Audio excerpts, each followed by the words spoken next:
This man never expected that, by moving into a nearby shrine to focus on his studies, he would accidentally end up with 3 beautiful wives.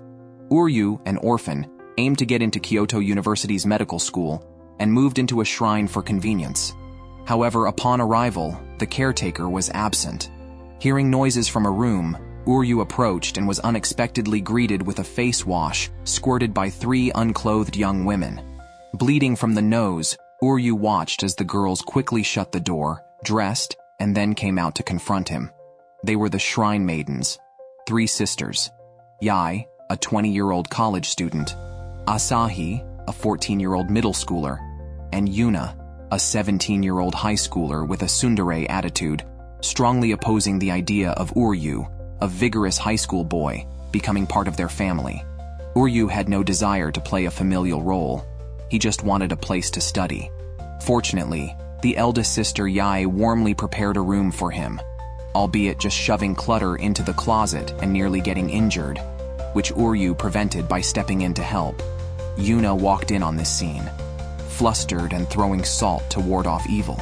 Before Uryu could settle down, Asahi appeared, attempting to flirt with him and suggesting they grow closer, only to be rebuffed, leading her to doubt his masculinity and snoop through his luggage. Uryu tried to stop her but slipped, landing on top of Asahi just as Yuna walked in again. Studying until 1 a.m., Uryu couldn't finish his study plan and went to wash his face. Noticing a light in a room, he found Yuna asleep and sneezing. As he attempted to cover her with a blanket, she woke up and struggled, just as Yae and Asahi walked in on an inappropriate scene. On his first day, Uryu had already gotten involved with all 3 shrine maidens, and no one believed his explanations. Curious, Uryu asked why Yuna was staying up late making amulets, which she intended for shrine visitors as part of her duties. The sisters removed their red hair ties, praying devoutly with the identical bands, a keepsake from their mother. Although their mother was gone, their memories remained connected. Yuna asked Uryu why he was up so late, and upon hearing his study reasons, was shocked since his ambition was to enter a prestigious medical school. The sisters mentioned that the shrine also honored a deity of academic success, and that a meteor shower might soon grant miracles. Yuna, hopeful like a child believing in fairy tales, was disillusioned by Uryu, who debunked the meteor shower with science and criticized their naive beliefs. Yuna's immediate wish was to kick him out. In fact, Uryu firmly believed that only hard work could change fate. He thought talismans and prayers were just tricks for children. Just then, he noticed a foreign little girl in front of Yuna. The two couldn't speak each other's language, so Uryu stepped forward to help. He explained the situation to the girl in fluent English. Delighted, the girl happily accepted the talisman and thanked them. After the guest left, Uryu mentioned he could teach Yuna English. Rarely candid, Yuna thanked Uryu, but just then a gust of wind blew, and a bird snatched Yuna's hair tie, a keepsake from their mother. The 3 sisters searched the entire shrine, but couldn't find it. However, they weren't panicked, because they believed the deity would guide them. Uryu couldn't stand to listen. Such an important item deserved more concern. He bluntly shattered their illusion, saying no amount of prayer would fulfill their wishes. Wishes weren't granted by gods, but by oneself. Yuna immediately disagreed, believing that the gods would never ignore their prayers. The tension between Uryu and Yuna, which had just eased, became strained again. Yuna also repeated that Uryu was not suited for this place. That night, Uryu tried to study in his room but couldn't concentrate. Later, Yae and Asahi came over but found the room empty except for a photo on the desk of Uryu and his mother in a hospital. The sisters recalled their grandfather mentioning Uryu's mother had died when he was young, leaving him to grow up in an orphanage. The photo showed Uryu holding several talismans, likely praying to the gods daily, yet his wishes remained unfulfilled. This made him believe in self-reliance. This realization eased Yae and Asahi's worries about Uryu and Yuna's relationship, seeing their similar traits of being indirect and overly nice. Unknown to them, Yuna was listening at the door. Meanwhile, Uryu ran alone to the back mountain searching for the red string, returning disheveled without success. Remembering what the sisters had said during the day, he tried praying, hoping to find the important item. Yuna arrived just in time to see this and stood by Uryu, commending him for voicing his wish as it let the deities hear. They apologized to each other for their previous attitudes. Yuna, still haughty, acknowledged that Uryu's slight respect for the gods made his stay at the shrine barely acceptable. Just then, Yae and Asahi joined them, and they all returned together. On their way back, they encountered the meteor shower Yuna had hoped for. Even the scientifically minded Uryu was stunned by the beauty, although he soon realized it was just the effect of the meteor shower coinciding perfectly with cherry blossoms. The sisters argued that the scene before them was indeed a miracle. Unable to deny it, Uryu watched as the red string, carried away by a bird, quietly slipped down, landing perfectly on Yuna's head. Early the next morning, the shrine's manager announced some shocking news. Uryu was to become their family's son-in-law through marriage and inherit the Kanjin shrine. All four were taken aback as they had never heard of such a plan. Moreover, Uryu aimed to be a doctor, not a shrine inheritor. The old man reassured him, saying that being a shrine priest could be a side job. But that wasn't the point. Uryu had no intention of marrying into the family. The old man then played his trump card, mentioning he had considered transferring Uryu to a high school with a higher acceptance rate. Uryu immediately knelt and accepted, willing to do anything for a chance to attend the University of Tokyo. He assumed the marriage talk was just the old man's bluster. However, the three sisters didn't see it that way. None of them wanted to marry and decided to subtly drive Uryu away. They started by assigning him the cooking duties, leaving only a few ingredients in the fridge. To their surprise, Uryu prepared a delicious meal, leaving no room for complaints. After cooking, he was eager to return to his studies, but was tasked with laundry next, including the sisters' underwear. Uryu didn't mind and even inquired why a pink set wasn't complete, showing unexpected familiarity with the task. After washing and neatly folding the laundry, it was clear nothing could deter him. At this point, Yuna had to resort to her ultimate weapon, asking Uryu to clean Yae's room. Upon opening the door, Uryu nearly collapsed in despair. It was no place for a human cluttered with discarded paint, as Yae was an art student. Unexpectedly, Uryu managed to clean the room spotlessly, making Yae and Asahi reluctant to lose such a handy helper.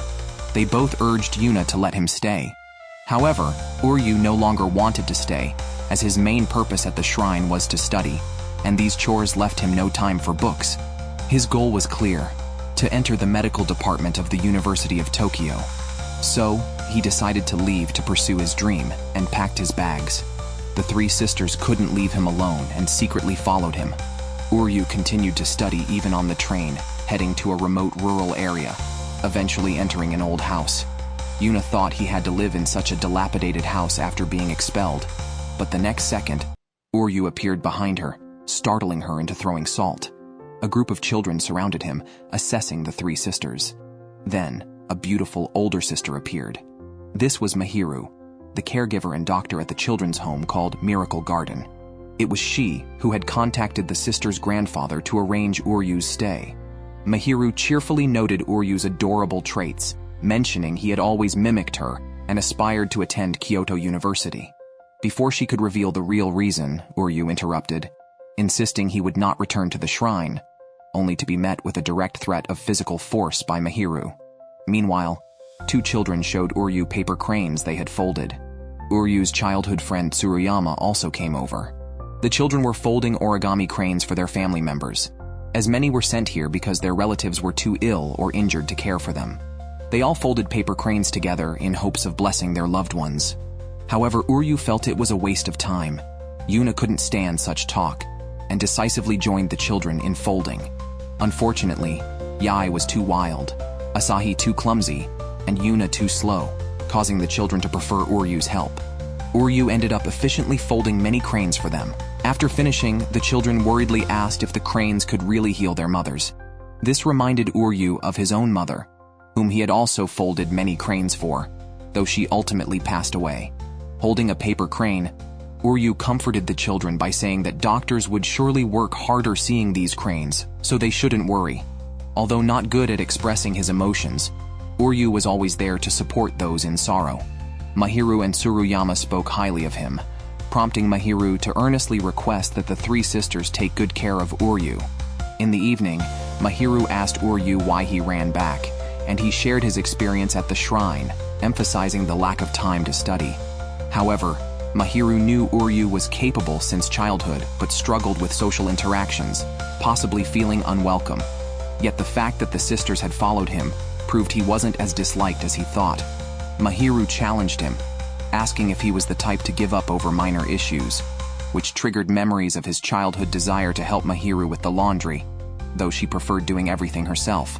Their conversation was overheard by the sisters, who suspected Uryu had a crush on Mahiru.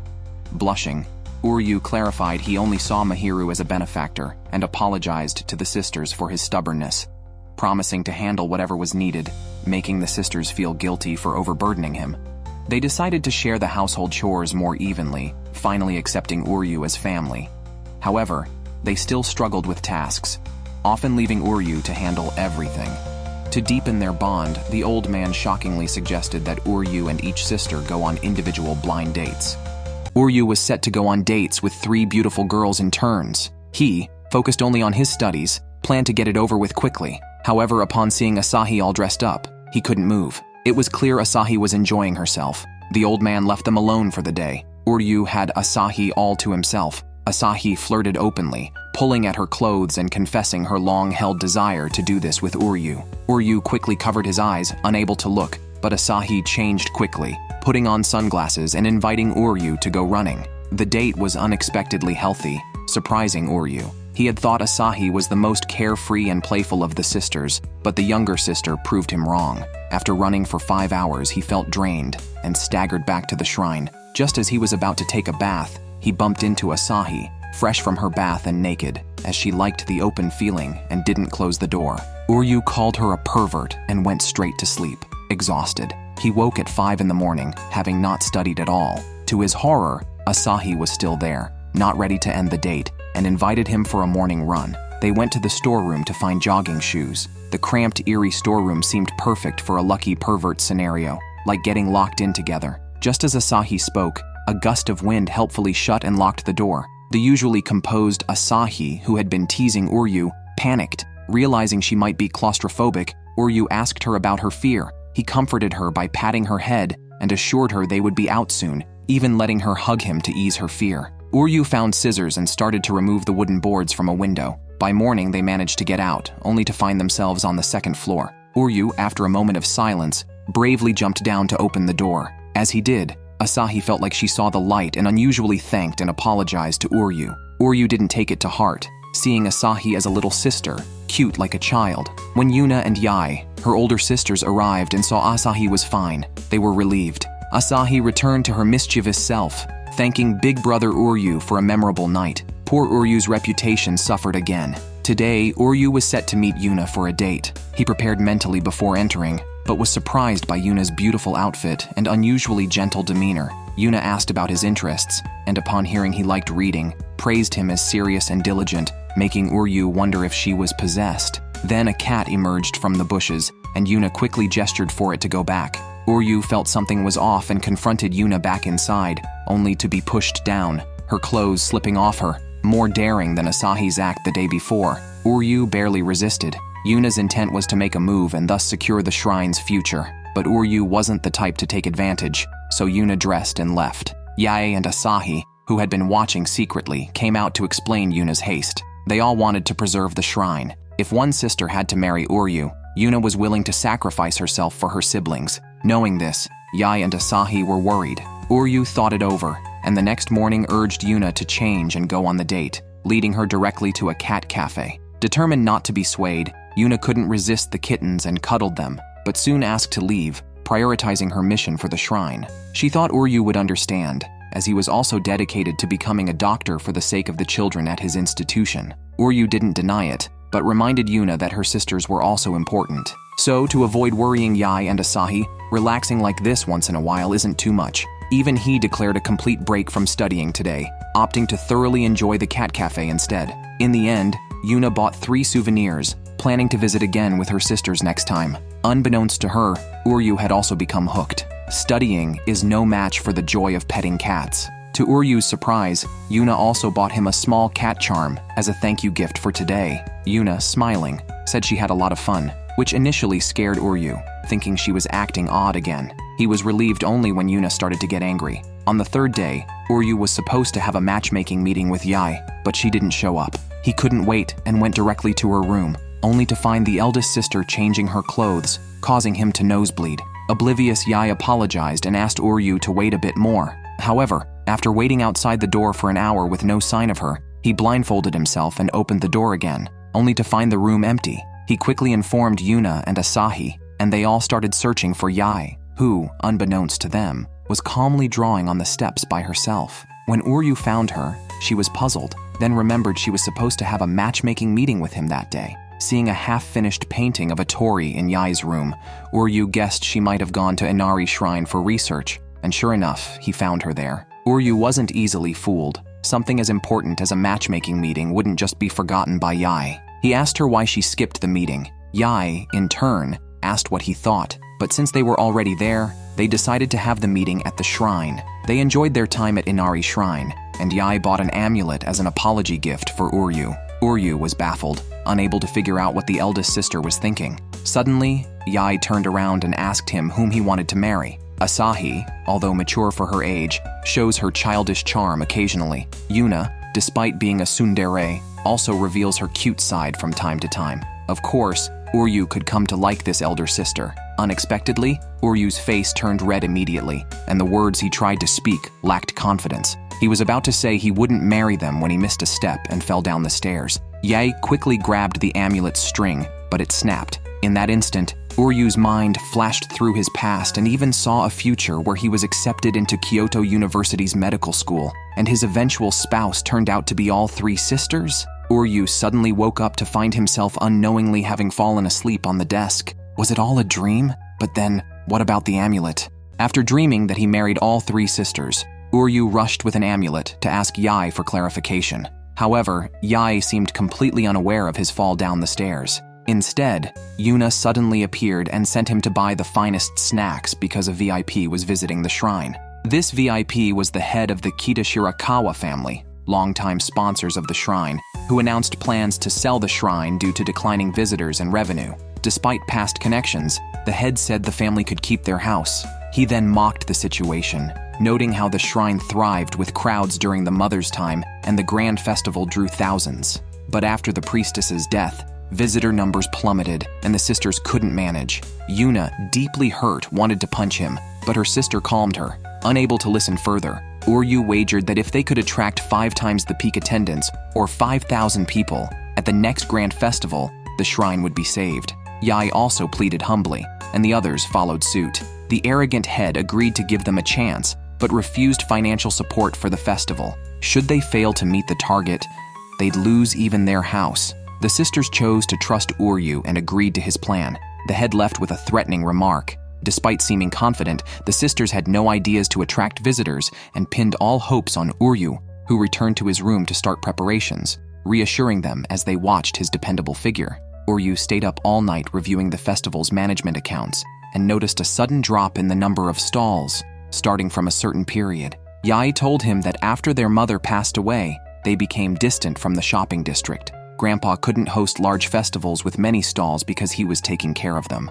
However, Asahi confidently stated that she was now capable of handling her duties as a priestess on her own. Yae and Yuna also felt confident, but Uryu, knowing their actual capabilities, decided to start a second plan, which was to utilize social media. He first checked the shrine's outdated official website, which lacked any appealing features. So, he decided to feature the 3 sisters on it. Asahi quickly caught on to the main point. Uryu's willingness to promote through them probably meant he thought they were pretty, right? Uryu, blushing, confirmed this. However, Yuna completely disagreed, arguing that sacred priestesses should not engage in such worldly promotions. Asahi was very cooperative and first posted a photo of herself in her bedroom.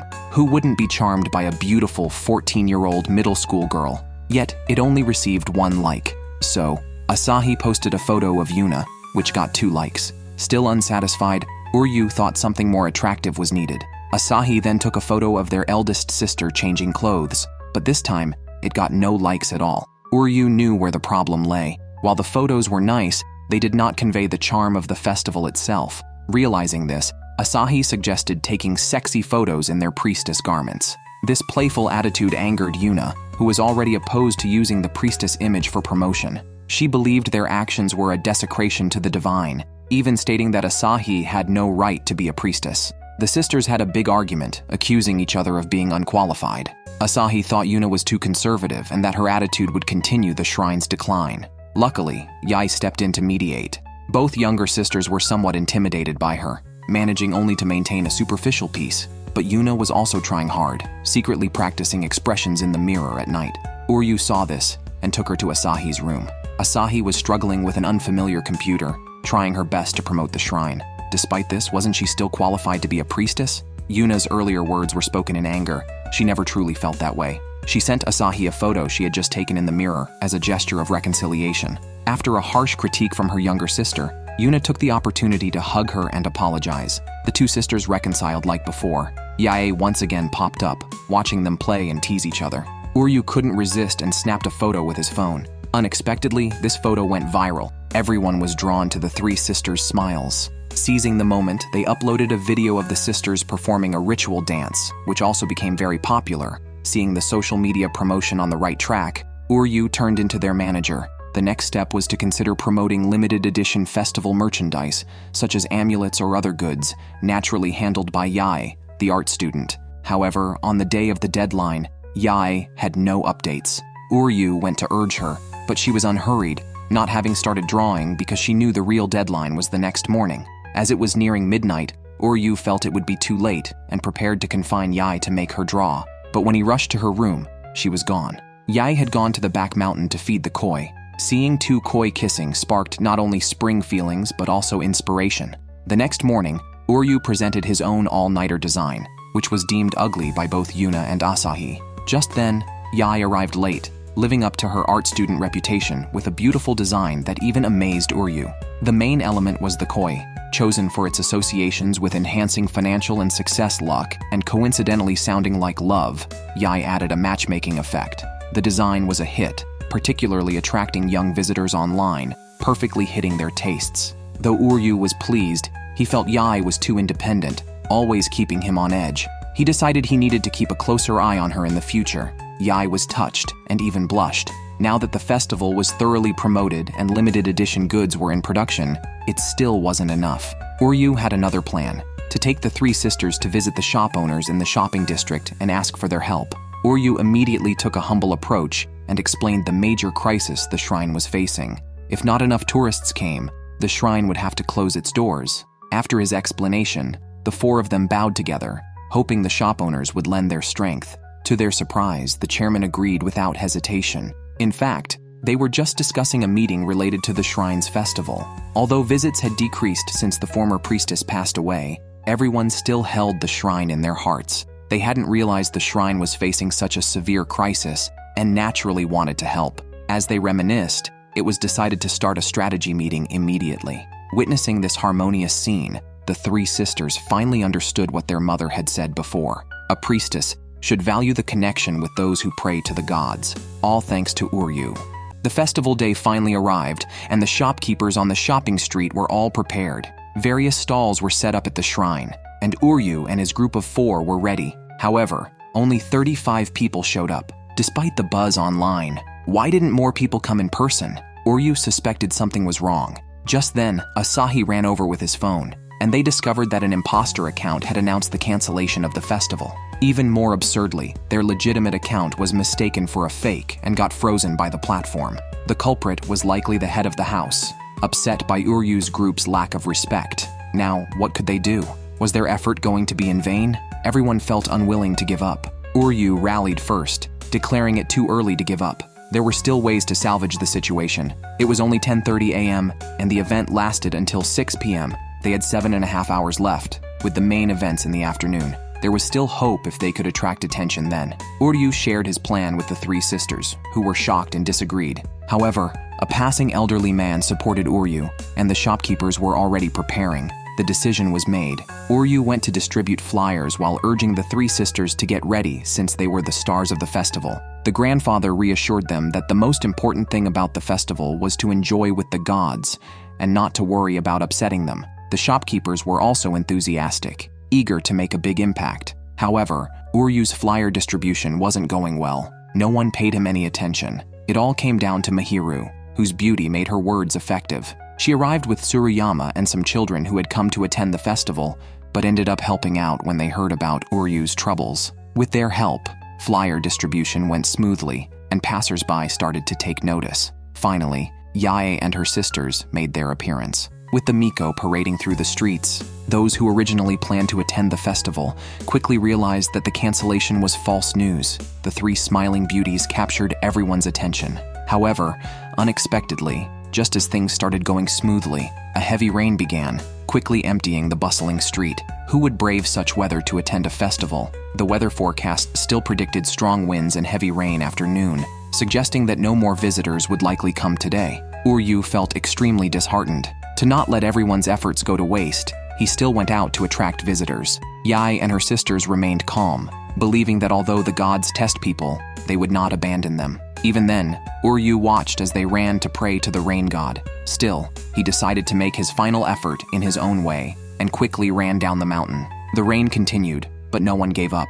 Uryu thought hard about a solution, and just then, the rain gradually stopped. Yae and her sisters came over with umbrellas, and following Uryu's pointing finger, everyone was amazed. The pond ahead was filled with cherry blossom petals, leaving them with such a miraculous sight. The three Miko stepped onto the central platform in the pond and began dancing a prayer dance among the cherry blossoms. Tourists began taking photos and videos, and the footage they uploaded attracted even more visitors. The pond also had koi, perfectly symbolizing the theme designed by Yae. The success of this festival reminded people of the days when Yuna and their mother were alive. Although it was the help of the gods and everyone else that made this festival a success, the three sisters grew from the experience and decided to rely on their own strength next time to keep the shrine bustling with crowds. Besides the constant stream of visitors, the charms and stamped cloths also sold well. Worried that Uryu would be too busy alone, Sister Mahiru also came to help in her Miko outfit and gave Uryu pointers on how to work. Happy to see him enjoying himself, Uryu didn't feel happy at all. He never believed in gods and was led around by the three sisters since his arrival, nearly becoming their brother-in-law by marriage. He had to do numerous chores every day, and lately, he was busy with matchmaking and the festival, leaving him no time to read. "Hey man, you just realized you haven't read for days." Mahiru saw through his tough exterior to his soft heart, knowing that Uryu felt sympathy for the sisters struggling after their mother's death. Uryu argued that it wasn't out of sympathy. He just felt that their efforts deserved proper rewards, which was indeed true. Unnoticed, the festival was almost over, with only 5 minutes left and just one visitor short of 5,000. All nearby potential visitors had already come. Before they could find the last person, the head of the household, who had been following the festival, appeared. Seeing the youth's frustrated expressions delighted him. He then announced with a sly grin that they had passed, and he would continue to sponsor the shrine. As for being one person short, including him made exactly 5,000. Uryu and the others were overjoyed and respectfully saw him off. The head of the household also looked forward to how the shrine would develop in the future. Regardless, Uryu and the others had successfully conducted the festival. Asahi and Yuna were so moved, they burst into tears. To reward Uryu, Yae gave him a quick kiss, shocking all three of them. Poor Uryu, the innocent young man, got a nosebleed just from a kiss from his elder sister figure. After Yae kissed him, Uryu couldn't calm his heart. He tried to focus on studying but kept replaying the scene in his mind, causing a nosebleed. And he wants to go to medical school? Uryu realized while lying on the floor that Yae might like him. Asahi immediately dismissed it as his overactive imagination. But it's understandable since their elder sister is stunning. Seeing Uryu so troubled, Asahi, a beautiful girl, decided to reveal Yae's feelings. She interviewed Yae about her thoughts on Uryu. Yae responded, "He's a good person," effectively friend-zoning him. This wasn't conclusive since Yae's thoughts were unpredictable. Asahi then had a bright idea to push Yae to her limit with a run, believing people can't lie when pushed to the edge. Yae, however, was too eye-catching while running, and only thought about bathing when exhausted. Back at the shrine, the sisters hurried to bathe together. Asahi blushed and directly asked why Yae kissed Uryu. Despite Uryu being nice and hardworking, he was being forced into marriage with them. Yae didn't answer directly, but mysteriously told Asahi, "It's a secret." Uryu wasn't surprised by this non-answer, and didn't expect Asahi to find the truth. He wanted to pat his little sister's head, but Asahi was upset about being treated like a child. She tackled Uryu and nibbled his ear, which confused him even more. Asahi also said, "It's a secret." Uryu was overwhelmed. What were these sisters planning? He couldn't sleep that night. In the morning, he noticed something off with Yuna just as Yae arrived, looking like she knew something, but neither would speak to Uryu. At night, Uryu completed his study plan without any trouble, which he found unbelievable. Unable to resist, he went out to check on the three sisters. He saw Asahi sneaking around outside Yuna's room, where Yuna was nervously sewing amulets for Asahi's birthday tomorrow. Uryu then realized that the two were preparing a birthday surprise for their sister. Across the way, Yae was also busy, having sewn a bunch of odd dolls. It was past midnight, and the two sisters began to argue, each believing their gift would be preferred by Asahi. Accidentally, they collided, damaging both the dolls and amulets. Uryu was speechless. Just as he was about to intervene, Asahi stopped him, pretending to be unaware of the situation. She asked them what had happened. It was now Asahi's birthday, and as they were about to give their gifts, they saw the ruined presents. However, Asahi didn't mind at all. She knew her sister's intentions were in the handmade gifts, and she loved her sisters the most. Finally, the three sisters embraced. Uryu, watching, felt relieved and blushed as he wished Asahi a happy birthday. Feeling that a simple birthday wish was insufficient, he stayed up all night mending the broken dolls and amulets, learning as he did. In the morning, the sisters woke to find him with a tutorial book, still drowsy, with not only Yae's and Yuna's gifts on the table, but also a birthday card handwritten by Uryu. However, Uryu had a dream about Yuna and accidentally kissed her in his sleep.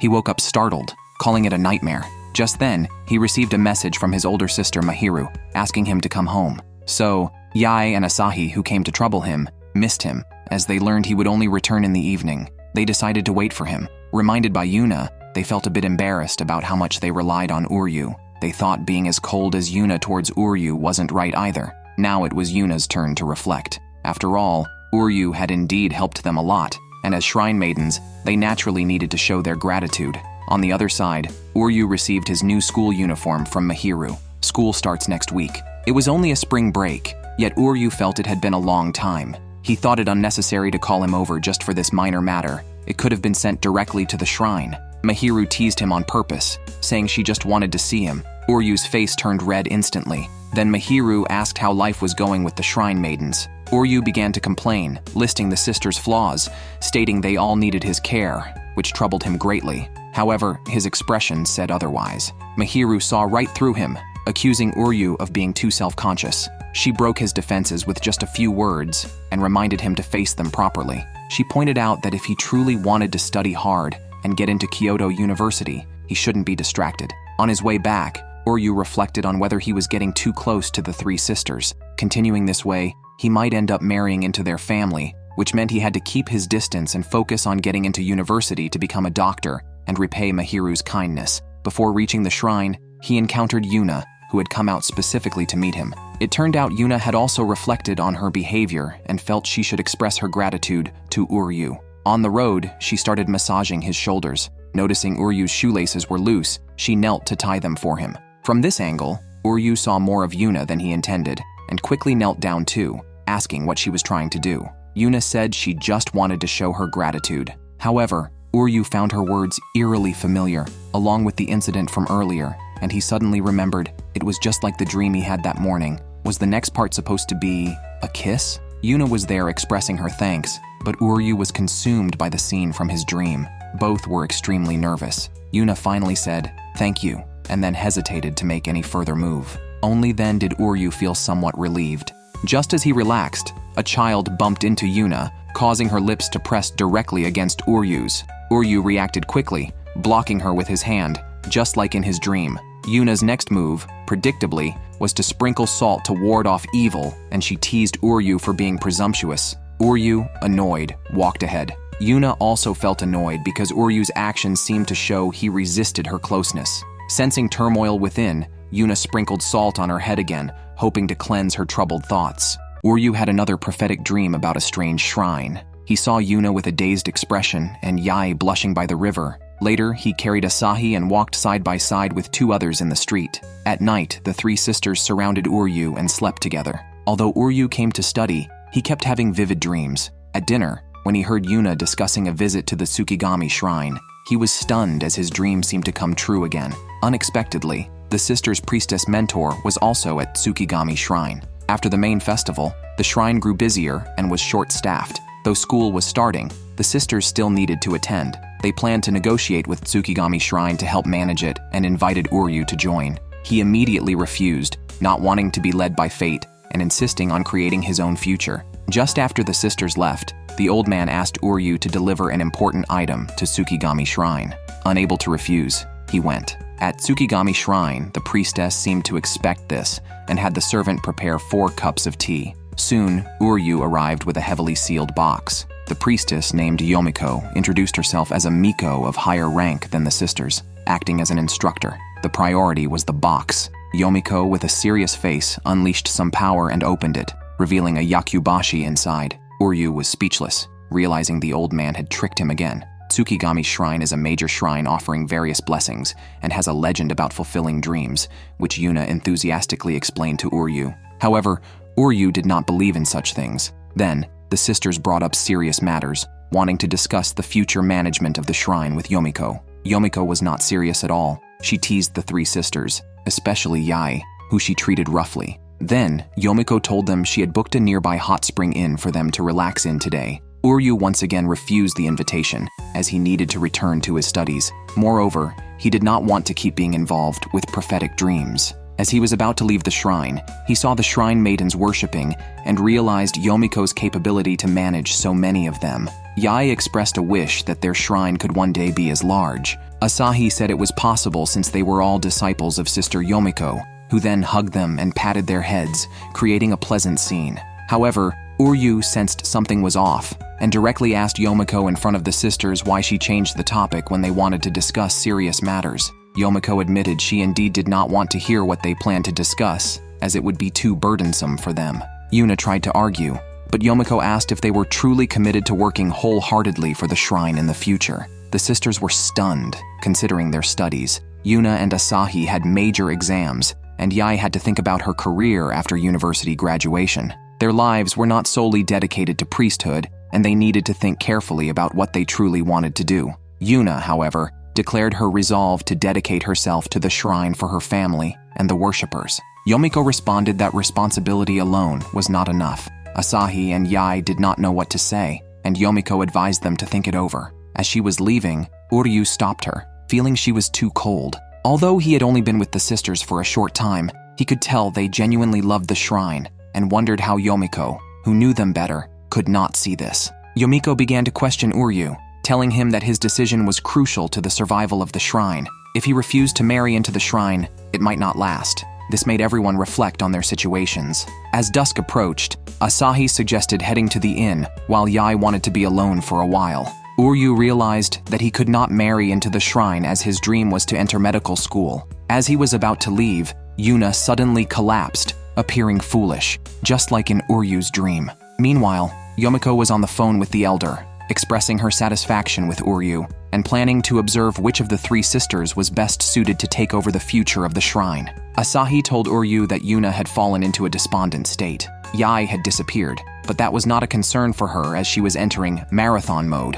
Thus, Yuna's care fell to Uryu. Unable to leave her in such a state, Uryu bought her a can of coffee, which she refused. He then bought red bean soup, which he accidentally dropped, deepening Yuna's gloom. Uryu comforted her, acknowledging her dedication to the shrine, but Yuna said her actions were merely her duty, unrelated to her desires. It became clear to Uryu that none of the sisters had explicitly stated their desires, yet this shouldn't strip them of their right to be shrine maidens. Unexpectedly, Uryu saw Yomiko hiding in the bushes watching Yuna. Caught, she claimed she was just taking a walk. However, Yuna suddenly disappeared, and Uryu found her by a waterfall with that same foolish expression, immersing herself in her own world. She started walking into the water with her clothes on. When Uryu pointed it out, she simply took off her pants and continued walking into the water. Uryu quickly stepped forward to stop her, their skin touching. He accidentally grabbed something soft, which snapped Yuna back to her senses. She then furiously beat him up. The 2 awkwardly returned to the shrine,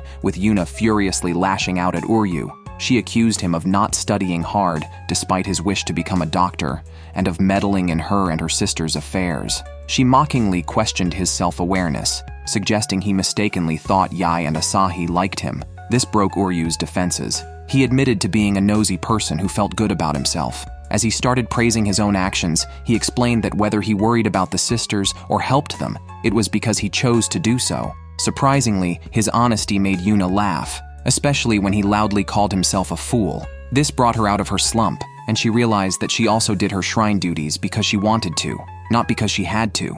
After Uryu counseled Yuna, Asahi returned from his run, both refreshed. Yet, Yae was still not back, which Yuna and Asahi were accustomed to, knowing she would return on her own. Uryu felt they lacked concern for their sister, but Asahi teased him about his fondness for Yae, causing Uryu to blush and drop the subject. By evening, with Yae still away, Uryu found her by the river, sighing. He playfully acted cool, claiming he had foreseen her being there, which was true due to his predictive dreams. Despite his abilities, he couldn't leave Yae alone outside at night, so he joined her with a book. Yae, impressed by his gentleness, moved closer to watch him solve problems, quickly pointing out a mistake. It turned out Yae was skilled in mental arithmetic. Upon checking, Uryu realized his error and gained more insight into Yae's talents. She mentioned having learned many arts as a child, including tea ceremony, flower arranging, and martial arts, giving her many future paths to choose from. Yet, her expression showed hesitation, possibly overwhelmed by the choices. She asked Uryu which path she should take: designer, mathematician, or marrying someone and inheriting a shrine. Before Uryu could answer, a sudden gust made both tumble into the river. Yae quickly stood up, and Uryu, feeling cold, went to soak in a hot spring in the three sisters' bathing area. Yae explained the situation to Uryu, prompting Yuna to ask if there was something between her and Uryu. Yae denied it, but questioned Yuna about her own interactions with Uryu, which made Yuna blush and deny anything as well. Feeling guilty for causing Uryu's fall, Yae was advised by Asahi to join Uryu in the bath as an apology and a way to deepen their relationship, leading her to actually do it. When Uryu heard the older sister's voice outside, his mind immediately conjured up some strange thoughts. After snapping back to reality, he harshly scolded himself and began looking for a place to hide. When Yae entered with shampoo, she found Uryu holding a flower pot in front of his face, puzzled by his actions. Uryu candidly explained that he thought Yae was also coming in to join him, which made Yae laugh and call him a little pervert before she just left the shampoo and walked out. Now, Uryu has completely given up struggling. Since everything in his dreams comes true, he decided to focus on learning more.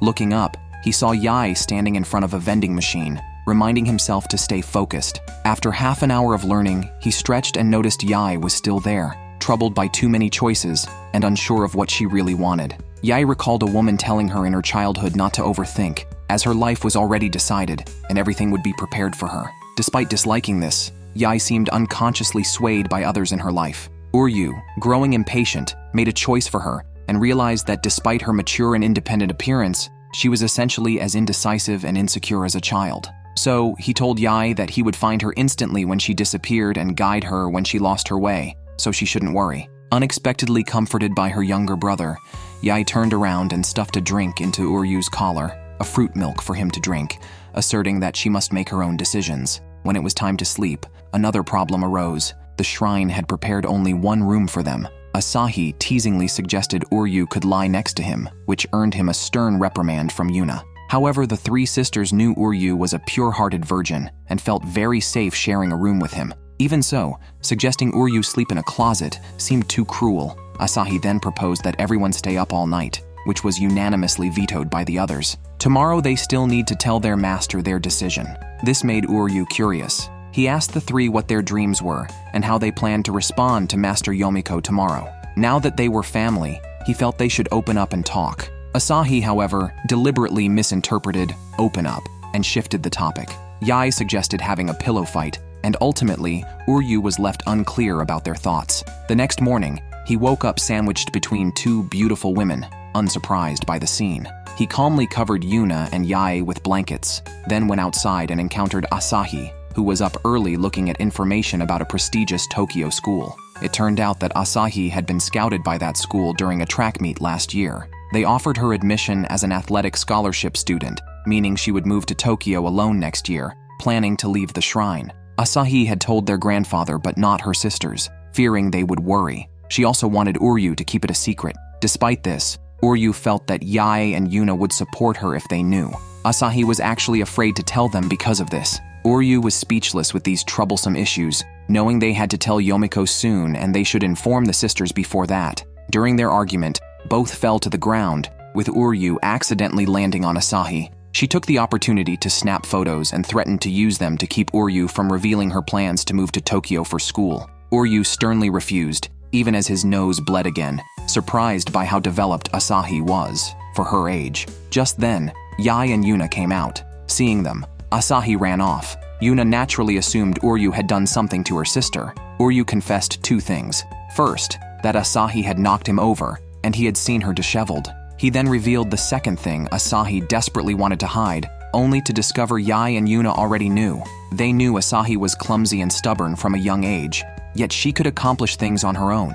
Therefore, they should just watch her choose her own path and cheer her on. Uryu, however, countered, what if it's not the path she truly wants to take? Regardless, they would respect Asahi's wishes, but her absence would definitely leave her sisters feeling lonely. Meanwhile, Asahi went out for a run to escape, but soon the trio cornered her. Realizing Uryu had betrayed her trust, Asahi was upset. Uryu felt that leaving his important family members without saying anything would only cause pain later. After speaking, he stepped aside to give the sisters a chance to talk. Yae and Yuna expressed that they would support Asahi no matter her choice. Then, Yae tied a red string around Asahi's wrist, and the sisters held hands, connecting closely in this manner. In that moment, Asahi felt her sister's love, knowing they would miss her just as much as she would miss them. So, she decided not to go to Tokyo, and chose a high school closer to home, wanting the 3 sisters to always be together. Yae and Yuna had said they would support her no matter what, but their joy now said it all.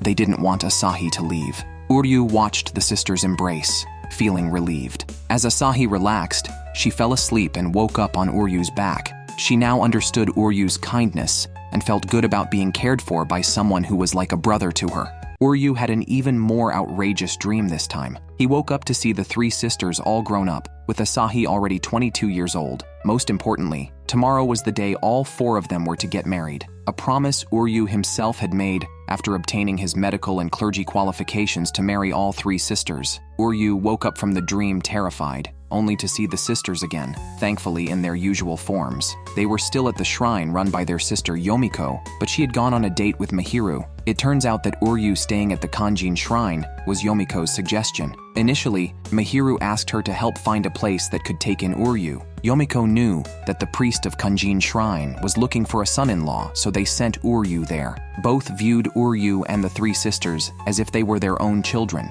Mahiru's relationship with Uryu goes without saying, and the 3 sisters were trained by Yomiko herself. When their mother died 6 years ago, Yomiko came to pay her respects to the deceased priestess and asked the old man what his plans were for the shrine. The old man wanted to keep the shrine running on a very small scale, unsure of how long it could continue. Yomiko felt this was a pity. Just then, the voices of the 3 sisters were heard outside, and they squeezed in, requesting Yomiko to take them as apprentices. Thus, they began their training at the moon god shrine. However, all 3 were clumsy. They couldn't even dance properly at first and were gradually trained by Yomiko, starting with the simplest bow, a gesture of utmost respect requiring a 90-degree bend. Yomiko had them maintain this posture for 3 minutes. There were many difficulties, and Asahi, often making mistakes, was scolded by Yomiko, which brought her to tears. Yomiko felt remorseful after the training, reflecting on her harshness, considering that Asahi was still such a young child. While Yomiko was pondering how to instruct them properly,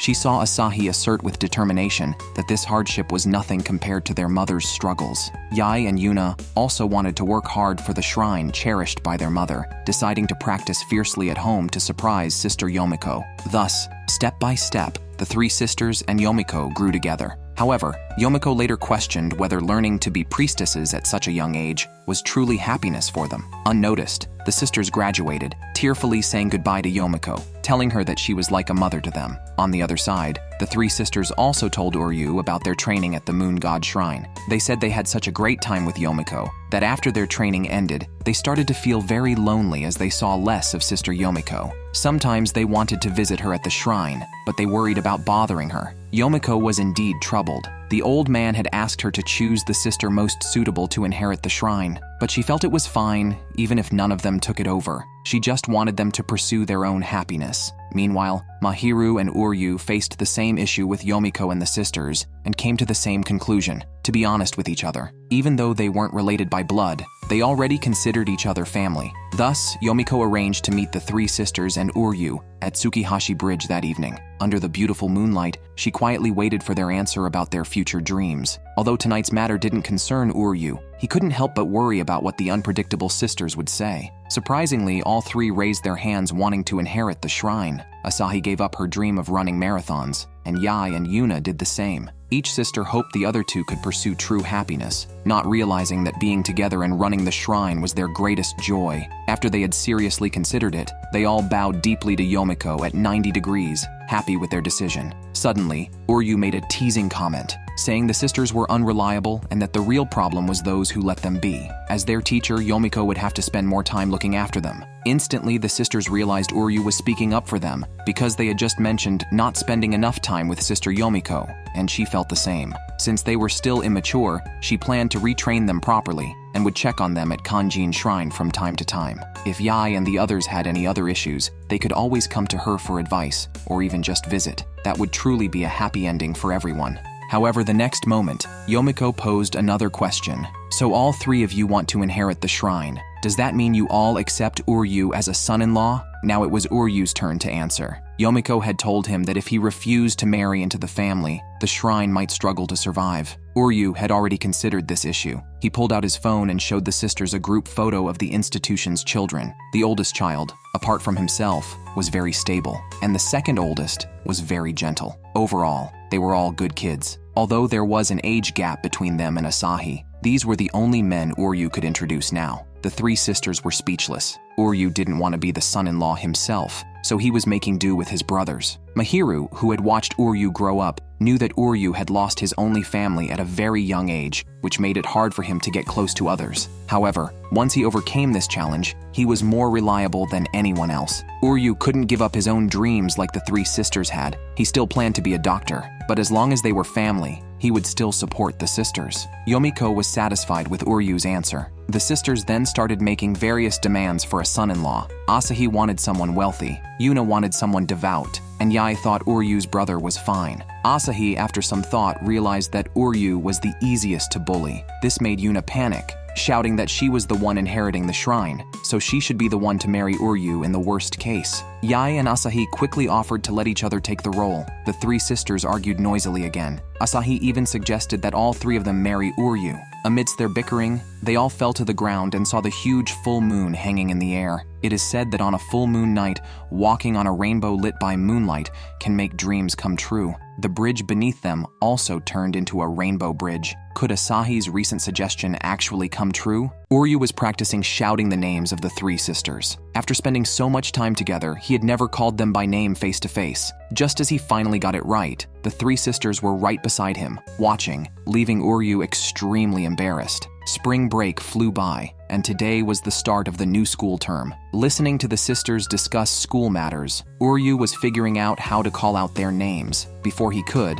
Asahi suddenly asked him which school he was transferring to. Uryu forgot the name of the school. Sure, it wouldn't be the same one as Yuna since she attended a girls' school. Such scenarios only happen in comics. However, after Uryu left, Yae remembered that Yuna's school was turning co-ed starting this year. Coincidentally, Uryu and Yuna ended up in the same class, a twist of fate indeed. Once class ended, the girls crowded around Uryu, curious about various things since he was the only boy and quite handsome. Soon, Yuna pulled him to the stairwell, ordering him not to tell anyone about their living together. Although Uryu thought it was unnecessary, he agreed because Yuna, blushing, said she would be troubled by any strange rumors. Uryu had no plans to get involved with Yuna at school, as his focus was on studying to get into Kyoto University's medical school. At the end of the day, the class president, who ran a dumpling shop and was a good friend of Yuna's, forcefully brought Yuna over to greet Uryu. She wanted to look after Uryu, the new student, but Yuna was unusually cold, puzzling the class president, who knew her as a warm-hearted person who wouldn't ignore a struggling new student. When Uryu casually inquired, the class president mistakenly thought he was interested in Yuna, her academically and socially prominent friend, despite Yuna's poor English.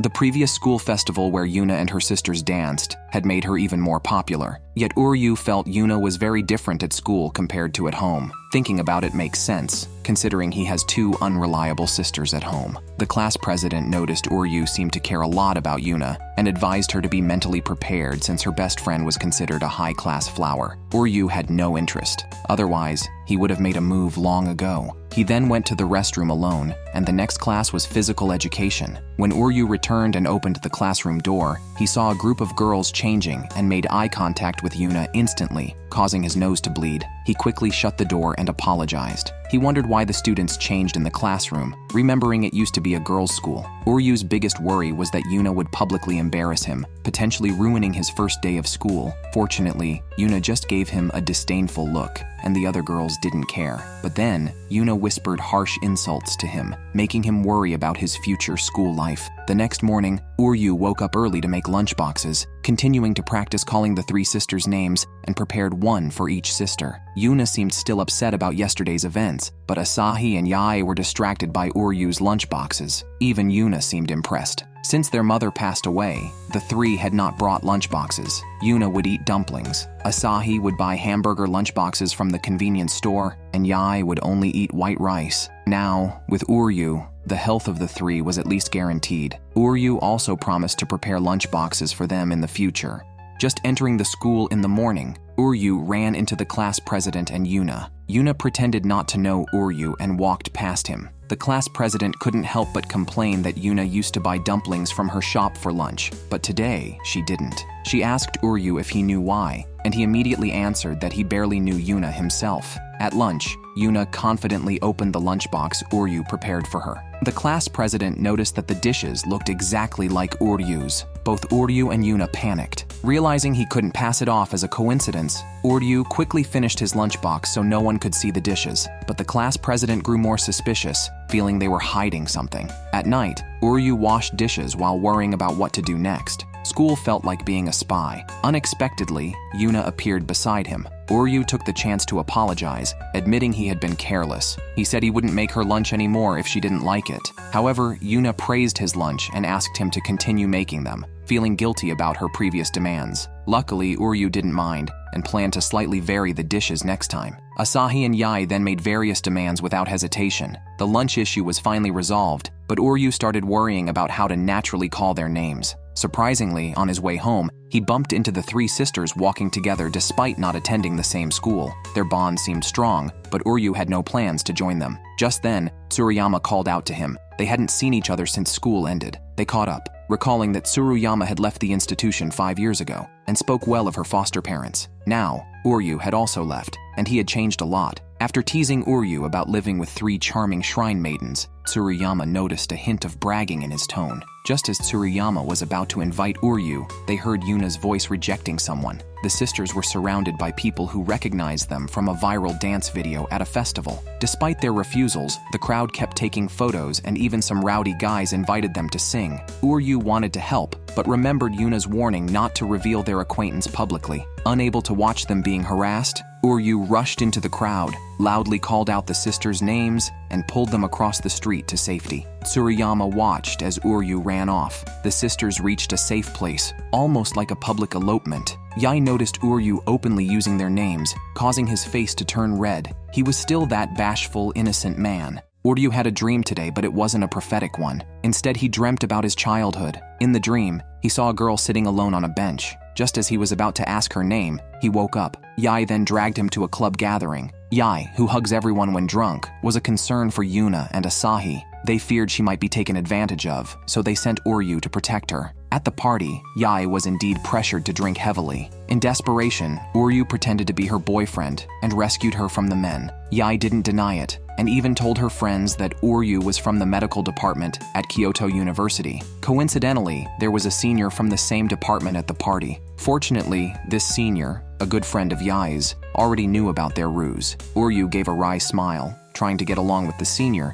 but Makoto slapped him away. She disapproved of Uryu acting as Yae's guardian and told him to stop being overprotective and just stand by. Facing criticism from the senior, Uryu had no choice but to accept it, as he had started the boyfriend lie. On their way back, Uryu casually asked Yae if she had ever had a boyfriend. given her popularity. Yae admitted she had many in the past and was always ready to get engaged, not even remembering how many. Though she hadn't met any of them, Uryu sensed her sadness and offered to keep pretending to be her boyfriend to ward off odd characters. Yae was touched by Uryu's kindness, but said he couldn't make her happy as he cooked too little. Uryu felt his earlier sentiment was wasted. Later, Uryu found a wallet in the corridor, recalling he had seen it before. That day, he and Yae had helped a lost little girl. Yae bought a crepe to comfort the child, carrying this wallet. Uryu stayed with the girl until her parents arrived. The parents thanked Uryu and Yae, with Yae feeling lucky that the girl had met Uryu, who would surely help her. Uryu couldn't resist checking the license inside the wallet he found. He pulled out a driver's license, but the name on it was not Yae's. Instead,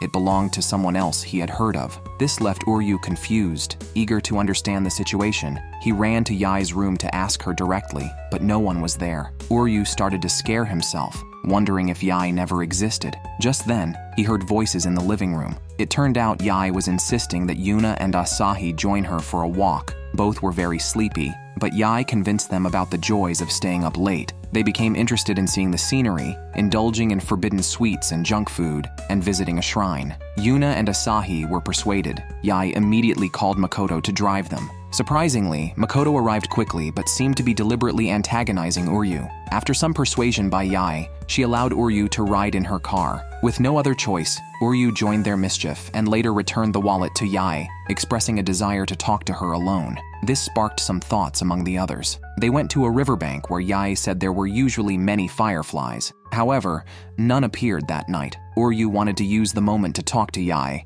but Makoto suggested they might have better luck upstream and took Yae and Yuna with her. Only Asahi stayed to keep Uryu company. While Uryu was absorbed in his book, Asahi suddenly asked him if he preferred large or small breasts, embarrassing the inexperienced Uryu. She then asked if he liked long or short hair, but what she really wanted to know was whether Uryu preferred her or her sister Yae. Just then, Asahi saw some fireflies over the river, but Uryu, looking where she indicated, saw only the reflection of the moonlight on the water. Disappointed, Asahi couldn't understand how moonlight could compare to fireflies. Recalling a time when she messed up applying lipstick while dressing as a shrine maiden, Yae had shown her how to do it properly, making Asahi realize she couldn't yet match her sister Yae's maturity. Yae is like a firefly, attracting everyone with her charm and drawing them to her side. How could Uryu be any different? Therefore, Asahi suggested they also go look for fireflies. After all, watching a scene that mimics fireflies is quite boring. However, Uryu's words instantly soothed Asahi's insecurities. While fireflies are indeed beautiful, the common scenery has its own unique appeal, which he also enjoys.